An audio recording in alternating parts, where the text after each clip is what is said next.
tarde a todos os ouvintes do podcast do projeto de extensão Jornal Direito Pensa. Estamos aqui para gravar mais um episódio, né, para falar a respeito, especificamente, sobre introdução ao estudo do direito, teoria geral do direito, e estamos aqui com convidado o professor Lucas Futiamato. Desde já, professor, eu faço meus agradecimentos, né? Agradeço pelo aceite ao convite que nós fizemos ao senhor, e é uma honra tê-lo aqui. Eu falo isso não somente pelo convite em si, mas por eu falo da minha parte, ser um grande entusiasta também no campo da sociologia jurídica, que é algo que me interessa bastante. E também estou aqui com o professor Vitor Ishikawa, que é egresso também do curso de Direito aqui da UEM, e atualmente é doutorando em Direito Penal pela UEM. O professor Lucas Futiamato, ele é professor associado de Filosofia e Teoria Geral do Direito da Faculdade de Direito da Universidade de São Paulo. Vitor, passo a palavra para você. Maravilha. Natan, muito obrigado por estar comigo aqui nessa mediação. Um prazer, uma honra.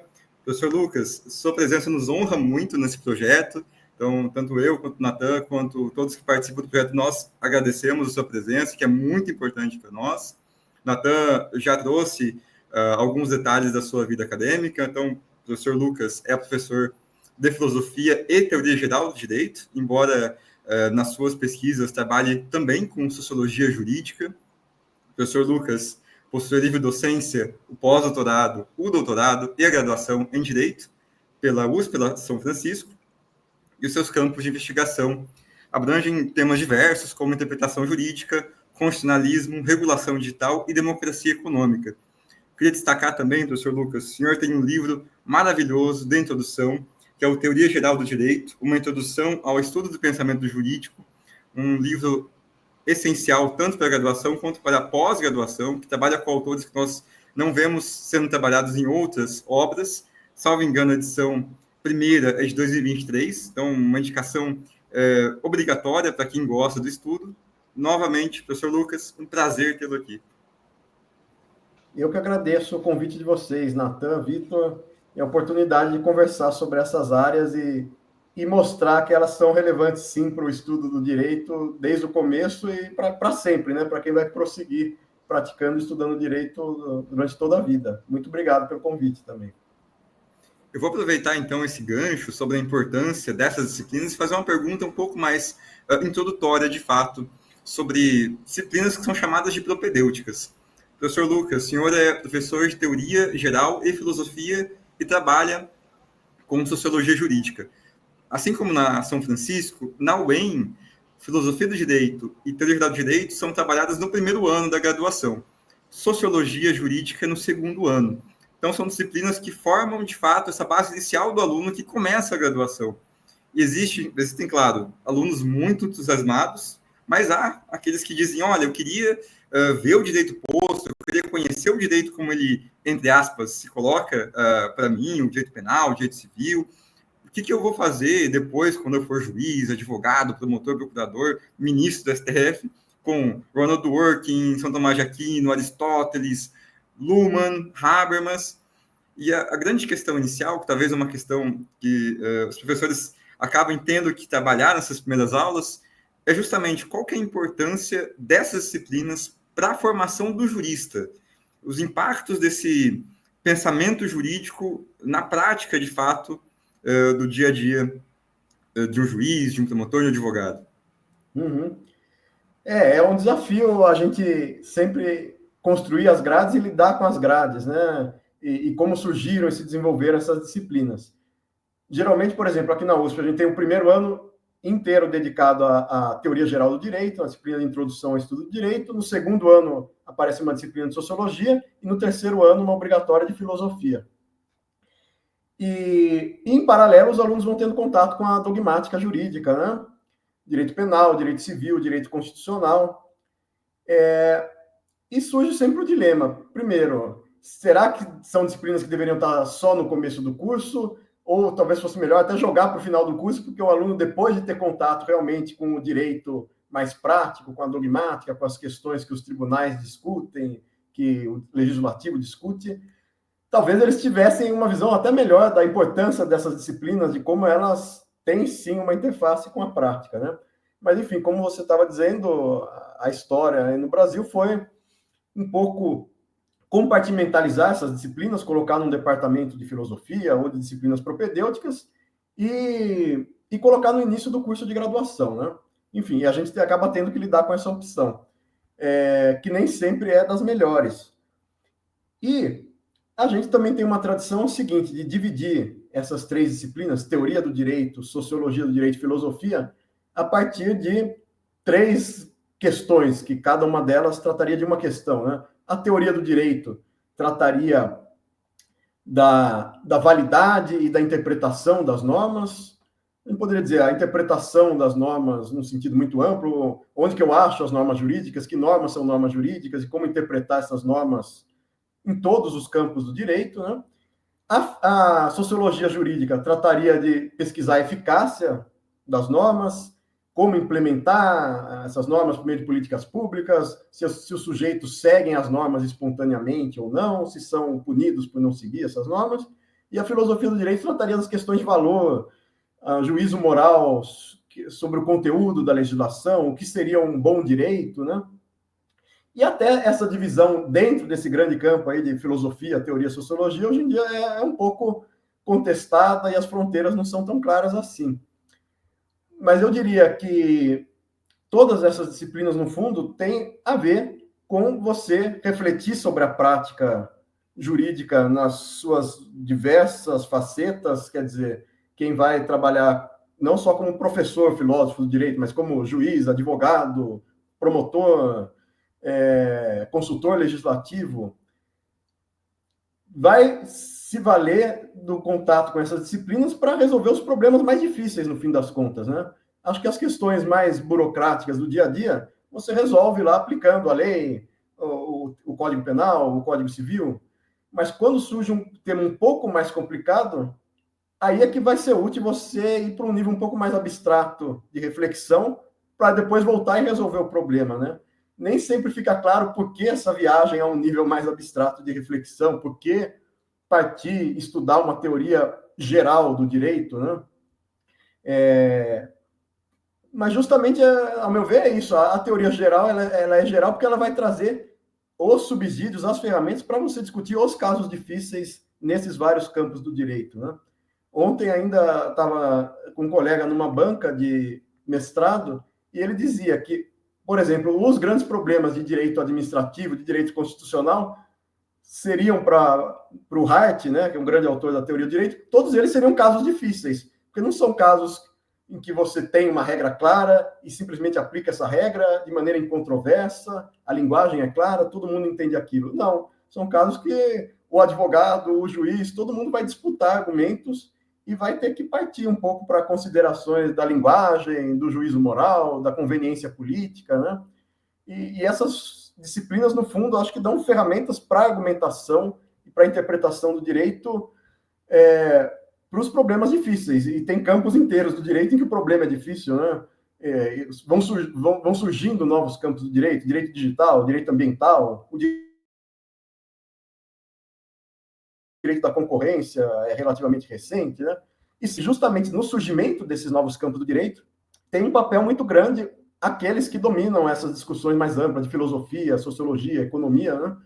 Seja para ajudar a criar esses campos, a produzir a doutrina, a propor reformas legislativas e tudo mais nesses campos, seja para resolver os casos difíceis, que às vezes são todos, né? Num campo mais novo. Mas mesmo no campos tradicionais, né? Quer dizer, se a gente pegar um tema como direito digital. Direito digital a gente pode pensar como uma disciplina à parte, mas a gente pode pensar que todo o direito vai sendo digitalizado, né?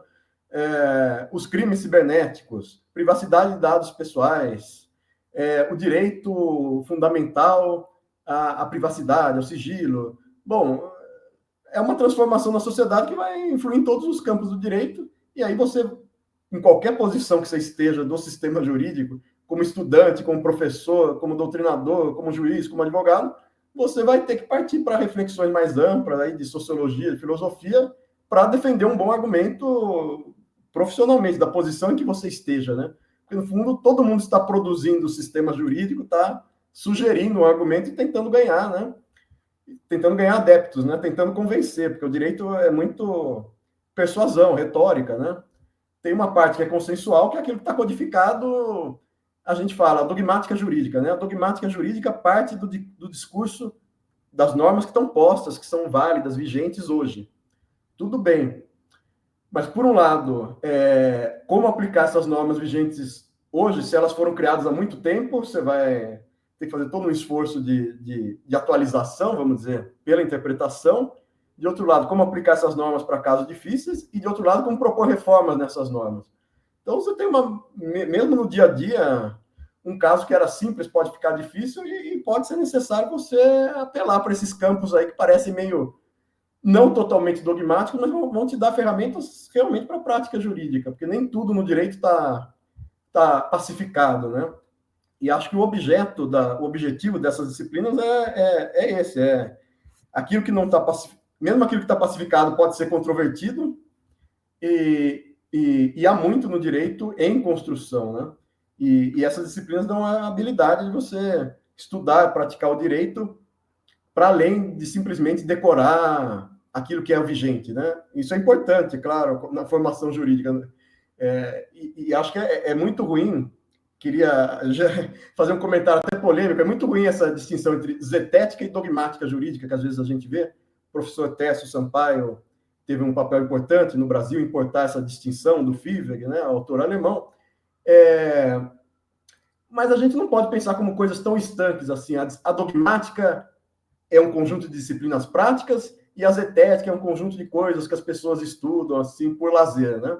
Não é bem assim, como eu estou tentando dizer. A argumentação prática pode se valer, deve se valer, é muito mais refinada se ela traz os debates da filosofia, da teoria, da sociologia para a prática, e também o direito vai sendo constantemente reformado, e são essas disciplinas mais gerais que vão dar elementos para a gente entender, para a gente propor, para a gente criticar essas reformas, né? Então, não sou um adepto de colocar essas disciplinas como um campo totalmente à parte, que só interessa para os filósofos. E acho que as duas partes têm culpa nisso, né? Tanto os dogmáticos que rejeitam a aproximação com essas disciplinas, quanto os filósofos que às vezes se envolvem em discussões, em polêmicas que só interessam para eles, né? Num nível de abstração assim, que a gente não vê qual é o contato daquelas discussões com a prática jurídica, né? E acho que esse até é um dos grandes problemas da filosofia do direito contemporâneo. Vira uma conversa entre os filósofos num grau de abstração que não interessa minimamente a prática, né? Por exemplo, acho que no nível lá na época do Hart, do Dworkin, são teorias que têm 50 anos, né? Eles construíram teorias amplas do direito, gerais, mas você consegue ver a aproximação com problemas do dia a dia, com a interpretação do direito e tudo mais. Hoje em dia, eu acho que a gente está numa fase meio ruim da filosofia do direito no mundo, que ficam discutindo as discussões daqueles que discutiram esses autores clássicos. Bom, mas é uma coisa tão indireta com relação à prática jurídica que às vezes a gente perde o foco de discutir a prática jurídica, né? E não o que um autor disse, do que outro autor disse, do que outro autor disse, né? E tudo isso é ferramenta, claro que a gente tem que conhecer os debates teóricos, mas para alguma hora voltar à prática e descrever melhor a prática e entender melhor a prática, né? Enfim, essa é minha consideração aí, Vitor, a partir da sua provocação também, devolvendo com algumas provocações. Não, só fazer, então, uma observação. O professor citou o Ronald Dworkin, sem fazer um valor positivo ou negativo sobre o Dworkin como teórico do direito, mas eu sempre achei muito interessante como o Dworkin nunca se bastava na teoria em si, ele sempre conversava com casos concretos, né? Dois exemplos muito claros, O Império do Direito e A Virtude Soberana são livros super interessantes que tratam o tempo todo de casos, inclusive discutindo decisões da Suprema Corte, sobre casos que nos interessam muito. E sempre me chamou a atenção nessas disciplinas que seriam dogmáticas, por exemplo, direito penal, que é a minha área, com uma necessidade constante de discutir temas que sem a teoria do direito, a filosofia do direito, a sociologia do direito, não conseguem avançar, porque o direito me parece que não é meramente uma subsunção.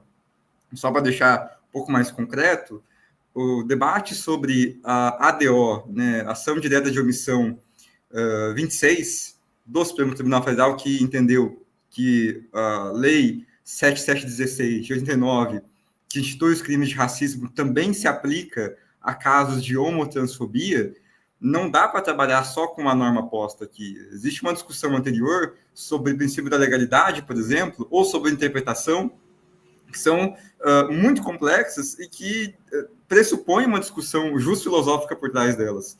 Inclusive, na São Francisco, nós temos uma disciplina no primeiro ano, só, que, salvo engano, é facultativa, só de introdução ao pensamento jurídico penal, que mostra que, mesmo em disciplinas mais fechadas, como é o direito penal, existe um pensamento justo-filosófico próprio, né, que impacta nas decisões. Recentemente, em fevereiro, nós tivemos um caso no Supremo de uma absolvição de um furto de 15 centavos. Ou seja, o Ministério Público foi até o STF porque o autor do furto de 15 centavos era reincidente. Então, a discussão era pune, não pune, é insignificante ou não. Aqui nós não resolvemos, me parece, com a norma em si. Existe um pensamento que deve ser elaborado por trás como argumentação, não é? Não sei, professor, sua impressão é que a dogmática consegue, hoje em dia, lidar melhor com essas questões? Ou, por exemplo, essa era de cursinho, essa era de simplificação do direito, de esquematizados, está deixando uma situação um pouco pior para essas discussões? Realmente é uma dificuldade, né? Para a pessoa que quer praticar o direito, acaba tendo que ter uma dupla personalidade, né? De um lado, decorar nesse esquema de materiais simplificados, cursinho e pesquisar jurisprudência, mas, de outro lado, é interessante a pessoa reservar um tempo para se manter viva intelectualmente e olhar um pouco essas discussões mais amplas, que vão facilitar o entendimento daquilo que ela está decorando, né? Tem uma parte da formação jurídica que é um pouco treinamento, decorar, né? Mas se você só fizer isso, você acaba não criando um potencial de reciclagem. Você vai decorar a norma que está vigente hoje, vai decorar o que o STF julgou ontem, mas não vai entender por que uma coisa mudou, não vai entender daqui a 5 anos por que o seu campo jurídico está em alteração, né? Eu acho que o que essas disciplinas mais gerais dão é essa potencialidade de reciclagem, né? A pessoa criar a capacidade de entender as mudanças do seu campo e se atualizar. Claro, vai buscando novas informações, mas vai sabendo processar essas novas informações dentro de um quadro mais geral, né? E acho que o seu comentário é interessante, Vitor, também, porque o direito penal é uma das poucas disciplinas em que, às vezes, nem sempre, na faculdade de Direito, vem acoplado ao direito penal a disciplina de criminologia, né? Que é um pouco a sociologia do direito penal, é a reflexão sobre o direito penal, não só sobre as normas postas, mas quais são as funções da pena, ou quais são os efeitos, né, da criminalização. Então, é uma disciplina mais crítica que vem acoplada ao direito penal. Nem sempre a gente vê isso, por exemplo, no direito civil, no direito privado. No direito constitucional, hoje em dia, a gente tem uma aproximação do direito constitucional com a filosofia do direito. Às vezes, uma aproximação até perigosa, porque, às vezes, os intérpretes da Constituição acabam fazendo uma filosofia do direito de segunda mão, assim, né? Deixando um pouco a aplicação do direito de lado e improvisando uma filosofia da sua própria cabeça. Mas, por exemplo, o direito privado, não. O direito privado ainda pela minha percepção, ainda é muito dogmático no sentido, vamos ler cada artigo do Código Civil. Claro, você tem que ler cada artigo do Código Civil, mas primeiro você tem que entender a estrutura geral do Código Civil, você tem que entender que aquela disciplina tem uma história, que aquilo está lá porque foi posto pelo legislador num certo processo legislativo, que aquelas concepções foram copiadas, adaptadas em um outro país, né? Então, eu sinto falta um pouco no nosso curso jurídico de cada disciplina específica dogmática fazer esse contato, puxar para si o aspecto histórico, o aspecto sociológico, o aspecto filosófico daquela disciplina também, né? Porque senão a gente fica com essa coisa estanque. Você tem uma série de disciplinas de filosofia, teoria, sociologia, depois acaba e você tem a dogmática. E você não entende a relação entre as duas coisas, né? E no fundo, essas disciplinas introdutórias de teoria, sociologia, filosofia são um ferramental para depois o aluno entender, dentro do seu campo de atuação, de estudo mais específico, qual é a história do direito penal no Brasil? Por que o nosso Código Penal ainda em termos gerais, ainda da década de 40, né? E foi sofrendo diversas reformas. Por que essas reformas foram feitas? O que ficou anacrônico desse código? Por que o nosso Código Civil é de 2002, mas começou a ser discutido na década de 70, né? Quais concepções que estão por trás disso? Mas acaba sendo um esforço muito do aluno em buscar essa dimensão filosófica, histórica da sua disciplina, que acaba ficando compartimentalizado na disciplina geral que ele tem no começo da faculdade, e depois os dogmáticos esquecem. E você mencionou o Dworkin, né? Que tenta fazer, mais do que uma teoria geral do direito, ele tenta fazer uma teoria da jurisdição, né? Como os juízes devem julgar, como eles julgam, né? E tem um outro movimento importante no pensamento americano, até em reação a Dworkin, também não fazendo aqui um juízo de mérito total, os estudos críticos do direito, Critical Legal Studies, que a gente tem até um dos líderes foi um filósofo brasileiro, né? O professor Mangabeira Unger. E os Critical Legal Studies fizeram uma coisa interessante, porque eles não pretendiam fazer uma filosofia do direito, uma sociologia do direito separadas da prática jurídica. Aí criaram, assim, doutrinas críticas penais, doutrinas críticas do direito civil, doutrinas críticas do direito constitucional, buscando sempre essa aproximação com aquilo que é feito na prática, né? Em cada um dos campos do direito. E não deixando a sociologia como uma observadora totalmente, assim, fora do que é a prática jurídica, discutindo questões abstratas sem nenhuma conexão com a realidade, né? Eu acho muito interessante essa ideia de que essas disciplinas devem contaminar a prática jurídica e devem se especializar para o direito administrativo, para o direito econômico e tudo mais, né?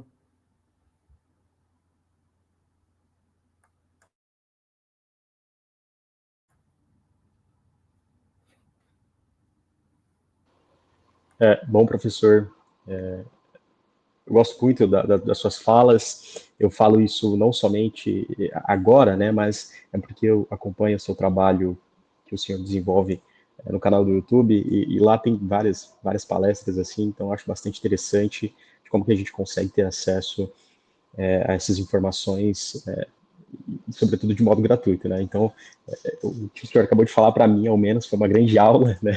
Como graduando aqui, ainda em Direito, foi uma grande aula.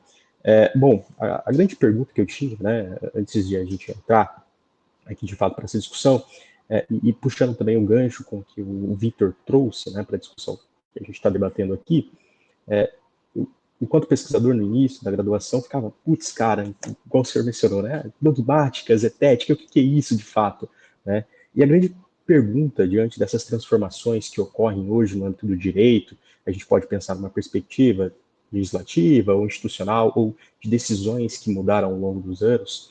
Eu quero voltar aqui também ao que o Victor discutiu, de certa forma, como esse é o grande questionamento, né? Como que as faculdades ou os cursos de direito, cada um tem o seu perfil, eu faço essa identificação, embora de modo superficial, mas na sua perspectiva, professor, e mudando um pouco do que a gente tinha planejado antes, mas conversando aqui, na sua perspectiva, diante dessas transformações, né, da utilização da inteligência artificial, atualmente no campo do direito, que o senhor escreveu nos últimos meses, recentemente, assim, na sua visão, professor, como as faculdades, os cursos de direito, eles devem repensar, de certa forma, a formação, né, dos estudantes para poder, de fato, preparar frente a esses desafios que ocorrem atualmente na sociedade?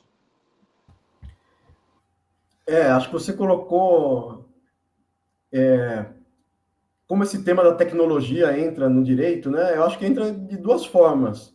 Claro, os cursos jurídicos vão ter que trazer para si um pouco de alguma disciplina técnica que nos dê o mínimo de conhecimento do que é inteligência artificial na prática e também questões regulatórias sobre esse campo específico da inteligência artificial, do uso das tecnologias. Mas, por outro lado,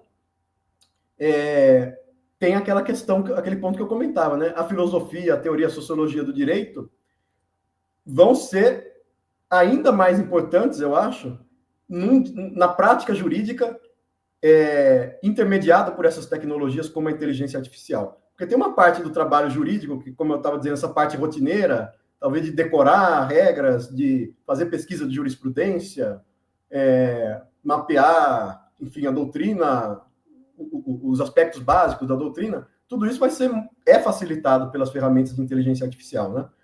Mas aí você tem a importância dessa qualificação mais geral e você Por exemplo, saber selecionar informação, saber ver se aquela teoria, aquela doutrina, aquela sistematização que a inteligência artificial te deu como produto lá do seu comando, aquilo faz ou não sentido? Como você melhora aquela argumentação? Será que aquelas informações são ou não confiáveis? E você só vai conseguir julgar isso se você tiver uma formação um pouco mais ampla do direito e conseguir responder algo para a máquina, no fim das contas, né? A máquina vai facilitar a criação, vamos dizer, da matéria-prima do trabalho, né? O Vitor falou do Dworkin aqui, usando um termo aqui do Dworkin, ele fala, é um material pré-interpretativo, né? O material pré-interpretativo vai ser a construção desse material pré-interpretativo, dessa matéria-prima, é muito facilitada pela inteligência artificial. Mas isso significa que, então, o grande papel do advogado, do juiz, tudo mais, e da doutrina mesmo, vai ser aumentar essa nossa qualificação para discutir a substância das coisas, para discutir a força dos argumentos, para trazer questões mais difíceis que a inteligência artificial não trata, né?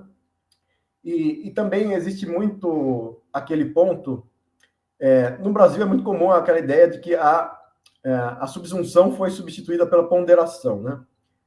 É uma meia-verdade, porque quando você só tem princípios para decidir um caso, ou mesmo que você tenha uma regra, você, no final das contas, vai ter que chegar a uma norma, a uma regra, né? Você tem uma hipótese e uma consequência, você vai narrar os fatos de certa forma, e dependendo de como você construiu a norma, com a hipótese e a consequência, de como você narrou os fatos, a consequência é uma dedução lógica, a conclusão, né? Melhor dizendo, do silogismo, é uma conclusão lógica. Agora, tudo bem, aí você pode dizer, isso pode ser programado por um algoritmo, pela inteligência artificial. Mas então o grande papel do jurista vai ser aumentar suas habilidades para narrar os fatos e estudar questões probatórias e tudo mais, e para construir a norma, né? Como interpretar o direito. Aí eu acho que cresce muito o papel criativo até do jurista de discutir, bom, diante de todo esse repertório de normas que potencialmente se aplicam ao caso e que a inteligência artificial me ajudou a mapear. Como eu construo uma interpretação mais restritiva ou mais extensiva da norma? Como eu argumento que há, na verdade, uma exceção à norma, que há uma lacuna, né, que há uma antinomia? Todos esses temas muito da teoria geral do direito passam a ter uma importância muito grande. E isso a inteligência artificial não consegue fazer tão bem, acho que, quanto um ser humano, né? De argumentar como construir a norma para o caso concreto. E depois, como narrar os fatos. Sim, ela ajuda você a mapear o material para construir a norma, para construir o fato, e depois ajuda você a, vamos dizer, a norma daquele fato chegar à conclusão. Mas a construção argumentativa da norma e do fato, só o ser humano pode fazer, acho que com uma boa qualidade, e aí a teoria, a filosofia, a sociologia do direito vão ajudar muito, né? A você a defender a sua posição como advogado, a sua posição parcial, ou como juiz, né? A considerar melhor todos os argumentos colocados e, eventualmente, chegar com uma terceira solução, né, que não foi sugerida por nenhuma das partes. Então, acho que a retórica, a argumentação com conteúdo, né, não só como um discurso falso, vamos dizer, mas com conteúdo, e esse conteúdo vem dessas disciplinas mais gerais, vai ter o seu papel aumentado pela inteligência artificial, né? Esse papel criativo, imaginativo do jurista e argumentativo é aumentado pela inteligência artificial, não é reduzido. O trabalho mais básico, como eu estava dizendo, de criar matéria-prima, mapear o que parece que tem a ver com o caso, isso a inteligência artificial facilita e até tira, acho que até vai tirar alguns postos de trabalho, algumas das funções tradicionais do profissional do direito, até do estagiário, né? Mas aí, então, a gente vai ter que levar a formação para um outro nível, que é esse nível mais criativo, né? Daquilo que a inteligência artificial não consegue fazer, ou não faz tão bem sozinha, né? Professor, agradeço muito discutir, né, a respeito da questão, porque quando a gente fala sobre, né, a utilização da inteligência artificial, hoje, sobretudo no campo do direito, fazendo uma análise um pouco mais delimitada aqui, a gente entra em diversas discussões, desde a ética jurídica, a ética na prática do direito, né? A grande questão, professor, eu li recentemente um ensaio do senhor, que foi publicado na revista informativa Senado, em que o senhor faz uma discussão bastante interessante e utiliza muito os aspectos do Durkheim, gosto bastante também, grande sociólogo, foi um grande sociólogo. A grande discussão seria o seguinte, professor, o senhor faz essa discussão sobre a regulação, né, e essa meta-regulação. Em outras palavras, e eu fiz isso aqui nas minhas assinaturas, né, essa meta-regulação, entre outros termos, né, seria uma espécie, primeiramente, que eu pude compreender, o senhor fique à vontade para fazer possíveis correções com relação à minha inferência, que é o seguinte, o senhor tece crítica, né, ao modelo, a esse modelo tradicional, a norma vindo de cima, né, para baixo, utilizar esse termo. O que eu pude compreender, a meta-regulação, entre outras palavras, seria a regulação dos próprios processos regulatórios.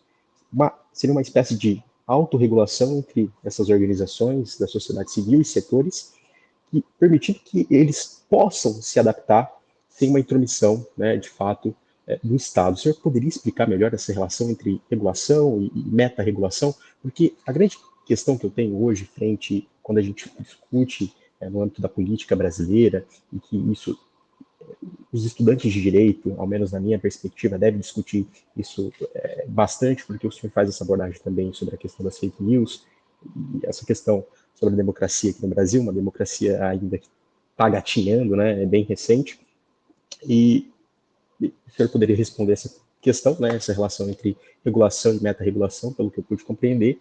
E outra inferência, antes de concluir esse questionamento, eu peço desculpas pelas redundâncias, né, mas é por conta do nervosismo, a grande questão, professor, assim, a minha visão que eu tenho, ok, essa meta-regulação seria uma espécie de fazer com que esses organismos da sociedade civil se autorregulassem, né, sem que tivesse, de fato, uma interferência do Estado, né, sem que tivesse uma intromissão por parte do Estado. Ok, mas a gente vê diariamente, como, por exemplo, pegando aqui uma rede social que atualmente está sendo comandada por um ser que tem uma visão deturpada do que é liberdade de expressão, como, por exemplo, o X, o antigo Twitter, em que não tem políticas de fato, políticas objetivas, diria dessa forma, não sei se é o termo mais correto, para poder regular, por exemplo, discursos de ódio que ocorrem dentro dessa rede social. Não é à toa que no ano passado foi bloqueado durante o período ali, salvo engano, de 40 a 60 dias pelo Supremo Tribunal Federal. Então, o senhor poderia explicar melhor sobre essa questão, professor? Porque eu tenho várias dúvidas sobre isso. Será que, de fato, que ponto essas empresas ou essas organizações possam, de fato, se autorregular, mas seguindo um regimento com base a norma fundamental, ou seria a própria Constituição, sem que fira princípios ou direitos fundamentais? Seria mais ou menos nessa perspectiva. Peço desculpas novamente pela demora, né, do questionamento, mas a gente vai fundamentando aqui as ideias para chegar a uma conclusão. Não, Natan, muito boa pergunta. E antes de entrar na resposta direta da pergunta, eu acho que ela ilustra aquilo que eu estava sugerindo, que em vez da gente pensar em zetética e dogmática, assim, dois campos apartados, a gente devia pensar que existe basicamente no direito duas coisas complementares, a dogmática e uma antidogmática, no seguinte sentido: a dogmática é aquilo que a gente estuda, é o direito que está posto, vigente hoje, e que um juiz tem a obrigação de aplicar e um advogado tem o dever de argumentar com base nesse direito válido e vigente hoje, ainda que haja margem para ele dizer se uma norma é válida ou não, né, e como interpretar essa norma. Mas tudo bem, é aquele discurso de aplicar o direito, basicamente. Agora, tem um outro discurso do direito, que tem muito, inclusive, a ver com a pesquisa jurídica, que é pensar, propor, criticar as reformas jurídicas, né? Seja aquelas reformas propostas ou meio que criadas pelo Judiciário, pelo Supremo Tribunal Federal, quando eles falam de mutação constitucional, por exemplo, ou quando eles fazem uma sentença aditiva, que eles propõem o conteúdo de uma legislação enquanto o legislativo não fizer, existem profissões jurídicas, na prática, às vezes não falam para a gente, mas existe um papel consultivo, existe gente que trabalha assessorando o legislativo, assessorando a administração federal, estadual, municipal, propondo mudanças no direito, né? Então tem esse outro papel do jurista, que não é só argumentar a partir do direito válido, vigente hoje, que é propor, assessorar mudanças no direito. É isso que eu estou chamando de antidogmática, né? E você está dando um exemplo do tema do direito digital, né? que é um tema onde todos estão patinando, né? O legislativo está patinando, desde 2018 discute o projeto de lei das fake news, aí depois passou a discutir o projeto de lei de inteligência artificial, e hoje em dia a gente não tem lei sobre nada disso, né? Uma coisa vai se sobrepondo à outra e a gente não sabe quando que vai ser dada uma resposta legislativa. E quando esse tipo de resposta legislativa é dada, basicamente se pensa em duas opções, tradicionalmente. Ou eu vou criar regras muito específicas para tratar desse tema, ou eu vou apelar para princípios muito gerais. Então, é isso que a gente vê, por exemplo, no Marco Civil da Internet, 2014. Tem regras bem específicas da tecnologia. O problema é que é difícil criar regras específicas, porque a tecnologia vai mudando muito, o conhecimento técnico, às vezes, não é muito acessível, até para ser colocado numa legislação, né? E, além de tudo, é difícil executar essas normas, obrigar as empresas a cumprir essas regras muito específicas. Bom, e aí a outra solução dada é vamos encher a legislação de princípios gerais, da autodeterminação informativa, liberdade de expressão, e são criados incisos sobre princípios muito gerais. E aí a prática jurídica fica tentando juntar os dois lados, né?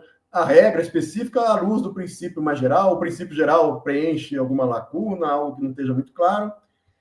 E a terceira solução, alternativa a isso, enfim, não para jogar fora as duas primeiras soluções, regras e princípios, vamos dizer, mas o complemento importante a isso é pensar formas em que o próprio direito estatal vai abrir alguma margem para a autorregulação privada, mas impor certas obrigações, certos limites, certos pisos a essa autorregulação privada. Quer dizer, como você estava dando o exemplo das plataformas digitais. As empresas de tecnologia, as plataformas digitais, vão criando seus próprios códigos de conduta, seus termos de ética, o tribunal do Facebook, até suas instâncias de resolução de conflitos, né, de denúncia se uma publicação é imprópria e deve ser removida, coisas do tipo. Mas as empresas, claro, criam isso um pouco para bloquear a intervenção do Estado e muito criam sua autorregulação apenas até o limite que isso não contrarie muito os seus interesses de lucro, que são empresas, né? Se o Estado deixar essas empresas, deixar só a autorregulação solta, o cidadão fica bem desprotegido, né? Porque as empresas só vão até o ponto em que isso não fira os seus interesses. E, de outro lado, se a gente pensar que o Estado vai mudar, vai criar leis que acompanhem todo o desenvolvimento tecnológico e vai conseguir impor essas regras dentro de um país para empresas que são transnacionais e que têm uma tecnologia transnacional e têm normas que elas criam que valem para o mundo inteiro, também é uma perspectiva um pouco utópica, talvez.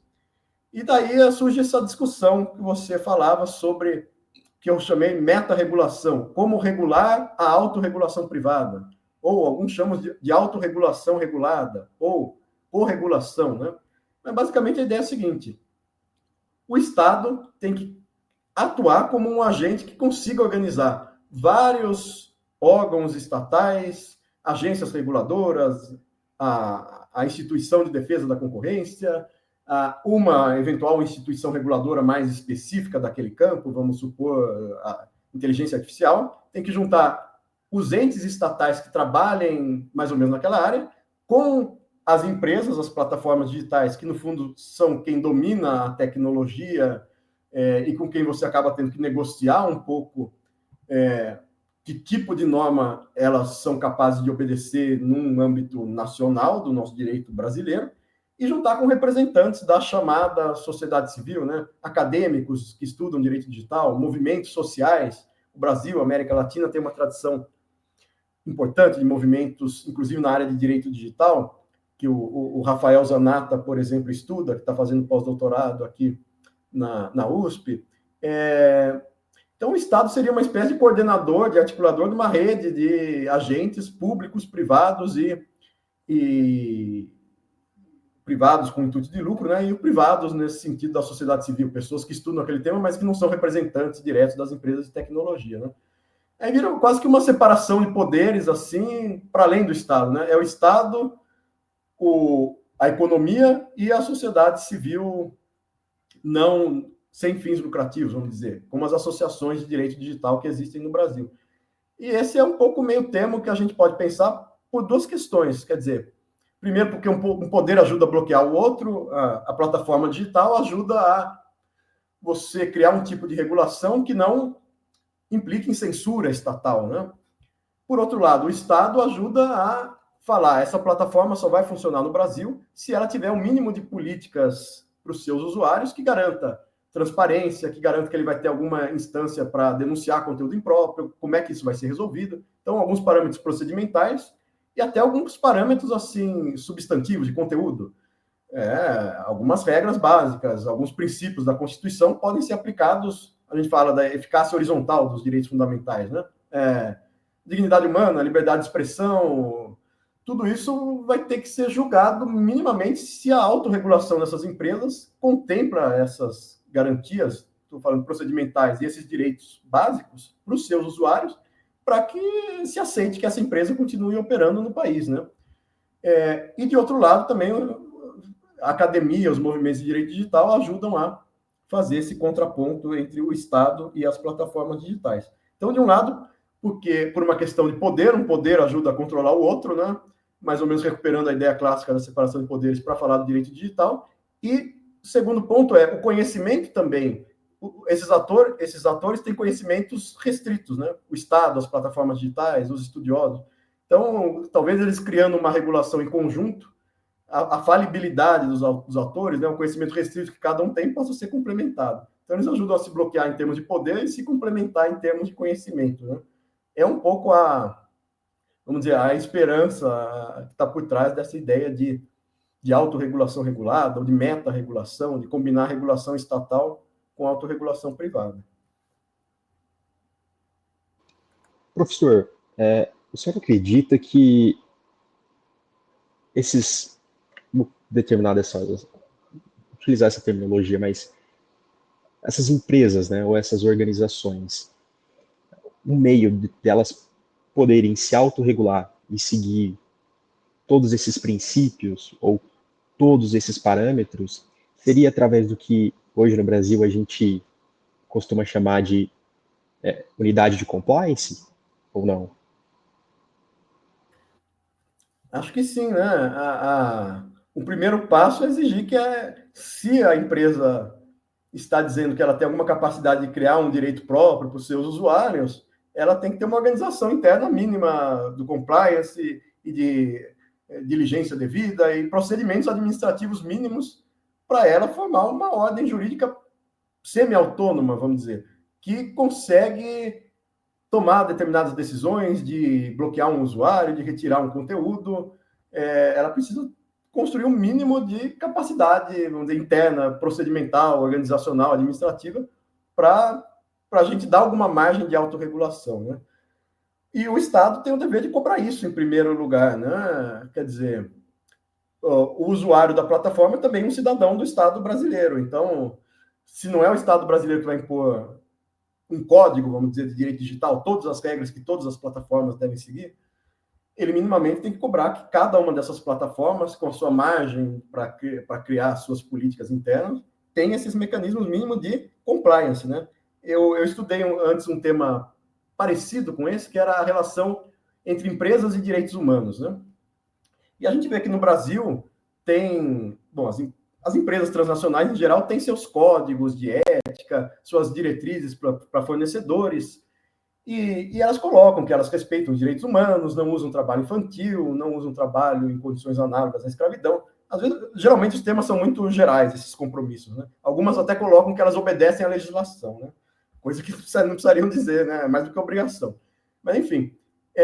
E o que a gente verificou estudando os códigos de conduta das 10 maiores empresas do Brasil, nesse estudo que já tem algum tempo, é que poucas delas tinham mecanismos de compliance, de diligência devida, de receber denúncias, de processar essas denúncias e dar alguma resposta, né? E, senão o compromisso retórico fica totalmente vazio, né? Então, acho que um dos desafios dessa autorregulação regulada, dessa meta-regulação, é cobrar que as empresas deem respostas, funcionem, realmente não só peçam um poder normativo, vamos dizer, do Estado, mas também tenham capacidade realmente de processar e dar respostas sérias, né? Não só como um simbolismo, dizendo nós temos as normas, nós mandamos aqui, a liberdade de expressão é total. Não pode ser isso, né? Senão a empresa não tem direito a ter uma margem de autonomia para criar a sua autorregulação. Bom, professor, esse diálogo sobre direito digital é muito rico, ele é tão rico que me obriga a fazer pequenas observações e dividir minha última pergunta, e depois já passo para o Natan fazer o fechamento, em duas. Uma pergunta diabólica, até eu diria, que me passou pela cabeça agora, mas vamos falar um pouco sobre ela depois. Queria só destacar, nós falamos sobre o Rafael Zanata, destacar o nome dele, que é egresso da nossa universidade, da UEM, destacar o Ramon Alberto também, que fez doutorado sobre direito digital na USP, também graduado em direito na UEM. Achei super interessante, pulando um pouco do assunto, a menção aos consultores legislativos, a quem realmente cria a legislação ou auxilia quem cria a legislação com relação ao legislador. Nós esquecemos muito deles. Nós esquecemos de avaliar em aula projetos de lei. É uma coisa que a minha orientadora, a professora Helena, gosta de fazer no direito penal. Então, só fazer uma breve menção aqui, nós discutimos na aula passada com a graduação um projeto de lei sobre o estupro virtual. Então, acrescentar um parágrafo ao artigo 213 do Código Penal, dizendo, olha, não é necessário que o crime de estupro aconteça de forma física. Isso, claro, tem uma motivação. Ano passado nós tivemos alguns casos do aplicativo Discord, que é uma rede social também, em que algumas pessoas faziam uma coação com outras pessoas, claro, em lugares diferentes, no sentido de, olha, se você não fizer tais atos libidinosos e mostrar para a gente em gravação ao vivo, nós faremos isso ou aquilo. Então, havia uma discussão se interpretativa, hermenêutica, que, de novo, a filosofia nos ajuda, se isso era enquadrado como estupro. Então, mais uma vez, chamar a atenção para o legislador é super interessante.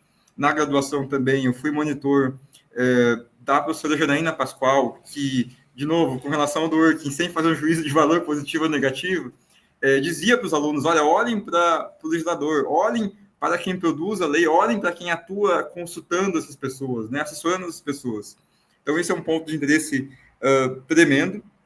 Com relação a compliance e empresa, destaco o Eduardo Saad Diniz, que é um professor, até pouco tempo atrás, da USP de Ribeirão Preto, que tem um livro interessante sobre isso, na perspectiva da criminologia, né, como as empresas atuam, em especial, com relação a crimes ambientais e condição análoga à escravidão. E a professora Ilana Martins Luz, que nós fizemos um episódio com ela recentemente, o episódio anterior a esse. Ela tem um livro fabuloso sobre compliance, foi a sua tese de doutorado na USP também, 2013, salvo engano, sob orientação da professora Helena Pascoal. Dito tudo isso, essas observações bastante rápidas, eu queria dividir minha pergunta em duas.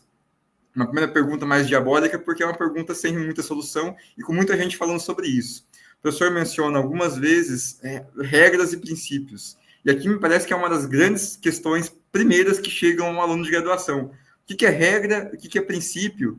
E aqui nós temos o Hart, nós temos o Dworkin, na faculdade, o professor Humberto Dávila também tem uma teoria própria sobre isso. Queria perguntar, professor, na sua opinião, a diferença de regras e princípios, e aqui, claro, no direito penal a gente tem uma grande discussão, princípio da legalidade, a regra do princípio, por um lado ele institui, olha, só o legislador federal pode criar crimes, me parece que aqui é uma regra, mas ele tem que criar crimes que sejam muito claros, seja o mais claro possível quanto à conduta proibida. E aqui parece um princípio, e não uma regra.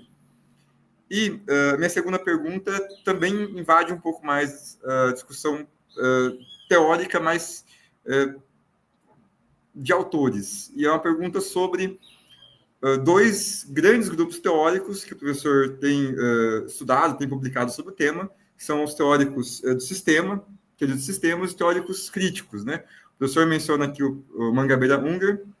Queria, de novo, citar o livro do professor de Teoria Geral do Direito, que é um dos únicos, salvo engano, que fala sobre o professor Mangabeira Unger. De novo, elogiando o trabalho, chamando atenção para que ele seja lido, porque ele traz autores que não são lidos em outras obras. E eu queria ouvir um pouco o que são esses teóricos dos sistemas, o que são esses teóricos críticos, que também, puxando mais uma vez, e a última vez, sardinha para o direito penal, são muito lidos por nós. Nós temos autores de Frankfurt, nós temos Habermas, nós temos Klaus Ginter, que falam uma perspectiva crítica, e nós temos o Jacobs, Ginter Jacobs, uma perspectiva mais luminiana, o professor Knut Amelung, Então, esses autores estão presentes na, entre aspas, dogmática. Eu queria ouvir mais. Primeiro, regras e princípios. Segundo, o que é essa teoria dos sistemas, teoria crítica, e aí nós acabamos porque nosso tempo já está avançado. Obrigado, Vitor. Na verdade, eu queria comentar também a primeira questão, então eu vou tentar responder rapidinho os seus 3 comentários. Sobre essa questão do legislativo, né? Tem um orientando que fez um trabalho muito interessante, chama Armas, Votos e Razões, tá disponível digitalmente, o livro digital, o Rodrigo Ribeiro, sobre o Estatuto do Desarmamento, né? Mostrando o seguinte, que ao contrário do nosso preconceito, a gente acha que só o judiciário tem debates e vê as sessões do Supremo Tribunal Federal, as pessoas debatendo. Mas o legislativo, claro que no final as pessoas votam, se aprovam ou não a legislação, mas também existe debate, existe racionalidade no legislativo. Tem um livro interessante do professor Manuel Atienza que chama Argumentação Legislativa, né? Então, eu até vou dar uma disciplina agora no segundo semestre que chama Arenas Decisórias e Interpretação do Direito, para a gente discutir como o direito é criado e interpretado, não só pelo juiz, no judiciário, com advogados e tudo mais, mas também no legislativo, na administração pública, por um advogado que vai desenhar um contrato, né? Na mediação, na arbitragem. Quer dizer, o direito vai além do ambiente forense, e existem formas diferentes de argumentação, de criação do direito em cada um desses vários campos muito amplos em que pode atuar o profissional do direito, né? O segundo comentário sobre regras e princípios, que é uma discussão assim obsessiva, né, da teoria do direito e depois de vários campos jurídicos há 50 anos, né? E o ponto mais interessante dessa discussão tem aqueles autores que dizem que há uma diferença lógica, que você pode separar aquilo que é regra daquilo que é princípio de maneira muito clara. Do Ockham era um desses autores, pelo menos era a visão dele nos anos 60, não sei se é polêmico se ele continua tendo essa visão. O Alexis também tem mais ou menos essa visão. E aí você tem, de outro lado, autores como Hart que vão dizer, é uma diferença de grau. E eu acho que o Hart tem as suas razões, porque cada vez mais a gente vê coisas híbridas, como você acabou de dar um exemplo. Quer dizer, normas que parece que têm uma hipótese e uma consequência claras, mas no meio dessas normas você tem um espaço para uma apreciação ali de valor, de finalidade, de contexto, de função, que transforma aquela norma em algo parecido com princípios. Ou seja, aquilo parece um híbrido, né? Entre regras e princípios, aquilo é uma regra principiologizada, um princípio transformado em regra, regrado, né?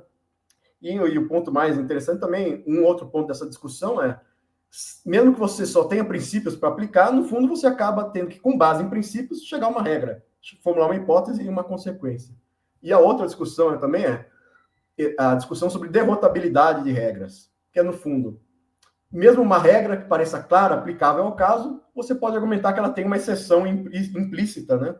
E explicitar essa exceção para dizer, não, mas eu não vou aplicar. Parece que a letra da lei me levaria a aplicar no caso, mas eu vou fazer uma interpretação restritiva e dizer que ela não se aplica, né? Então, é uma porta de entrada para debates muito amplos e que mostram essa conexão. No fim da conta, acho que esse debate tem uma virtude, que é o seguinte, ele mostra a conexão das discussões de teoria do direito com a prática, porque, no fundo, você tem que saber como interpretar aquele tipo de norma, né? Por mais que as diferentes teorias deem respostas diferentes, no fundo, elas estão te ajudando a criar argumentos para saber como interpretar aquela norma num caso concreto, num problema muito real, né? E o terceiro comentário, como você falava, teoria dos sistemas e teoria crítica, né? Teoria crítica é um rótulo muito amplo, né? A gente tem a teoria crítica da filosofia, muito ligada lá à escola de Frankfurt, primeiro com Adorno, depois Habermas. A gente teve um movimento de estudos críticos do direito nos Estados Unidos, como a gente comentou aqui, o professor Mangabeira Unger foi um desses autores, um desses autores. Não tem uma ligação tão direta, né? Então, o rótulo críticos, às vezes, é um rótulo bastante amplo. A gente tem a criminologia crítica no Brasil, tem os movimentos críticos do direito na América Latina. É um rótulo extremamente abrangente. Mas eu acho que tem um ponto interessante, que é aquele que eu comentava. Toda teoria crítica tenta trazer alguma visão filosófica, sociológica, para aquele campo do direito específico. Geralmente, acho que o rótulo crítico é usado um pouco para se contrapor à dogmática tradicional, à dogmática convencional, e trazer algum pressuposto para a gente refletir sobre aquela prática mais usual. Eu usaria o termo crítico nesse sentido mais abrangente, são teorias que contestam o saber convencional, a dogmática jurídica tradicional daquele campo, né? E trazem algum elemento filosófico, sociológico para aquele campo. E a teoria dos sistemas se tornou muito popular, especialmente na América Latina, como uma visão sociológica do direito, especialmente com Luhmann, né, que era um autor, o Niklas Luhmann, formado em direito, mas que a partir do direito construiu uma teoria geral da sociedade e depois teorias específicas sobre a sociologia do direito, a sociologia da economia, da arte. E o Luhmann, embora também seja um autor muito abstrato e tenha uma pretensão muito descritiva e externa ao direito, como se fosse uma observação científica do direito, não preocupada com a prática, ele é um autor que pode ser trazido mais próximo da prática e de qualquer forma, ajuda a diagnosticar operações importantes do sistema jurídico. Ele trata lá... Por que ele diz que os tribunais são o centro do sistema jurídico?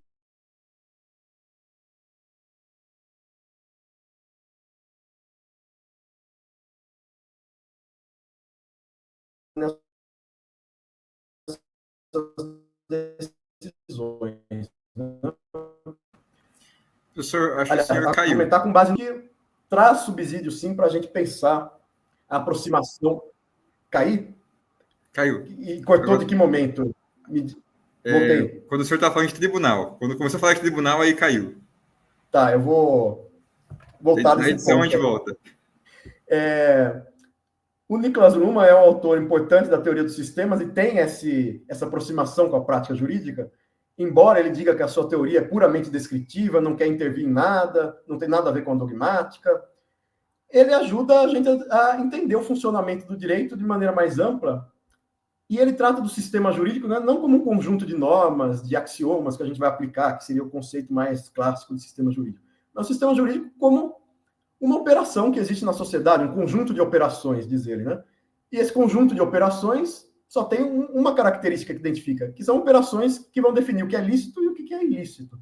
Mas dentro do sistema jurídico, a gente tem várias instituições, organizações, procedimentos que têm um papel diferente relativamente a outras organizações e procedimentos. E aí ele diz, os tribunais são o centro do sistema jurídico. A legislação, o contrato estão na periferia do sistema jurídico. Por quê? Ele vai comparar. O juiz é obrigado a decidir, sempre que provocado. E ele é obrigado a tomar uma decisão argumentando exclusivamente com base no direito posto.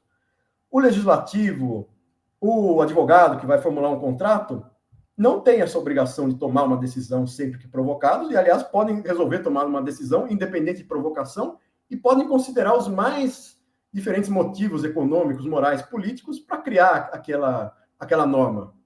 E aquela norma, diz o Luhmann, é uma decisão programante, é uma visão muito geral de um tema que foi trazido para o sistema jurídico. Mas aí os tribunais tomam uma decisão programada, algo um pouco mais restrito. Ele ajuda a descrever as operações jurídicas, eu acho, de uma maneira um pouco mais complexa, um pouco mais detalhada do que a ideia clássica de separação de poderes, né? E acho que por isso até ele teve, a teoria dos sistemas tem um apelo, tem uma presença importante nos cursos de direito, né? Porque ela permite uma aproximação realmente com a prática, apesar do seu grau de abstração, né? Mas a gente pode fazer um esforço e também trazer essas teorias abstratas para tratar de temas concretos e relevantes, sim.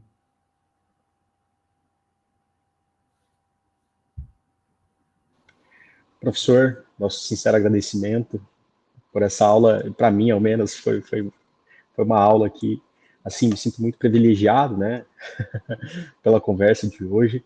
Eu agradeço imensamente, professor, em nome também do Vitor e de projeto de extensão, pelo aceite, né, novamente ao convite, e também nosso profundo agradecimento por enriquecer, né, o debate de hoje com um assunto tão importante. Tá? Aliás, professor, acho que é importante aqui mencionar, como eu tinha dito anteriormente, né, acompanho o trabalho do senhor nas redes sociais, no Instagram, também no canal do YouTube, que o senhor desenvolve alguns trabalhos por lá, e além disso, né, agora para um grau mais acadêmico, né, para quem já é pesquisador, eu acompanho o senhor também pela Academia Edu. O senhor poderia estar falando um pouco mais, ou brevemente, sobre os trabalhos que o senhor desenvolve por lá?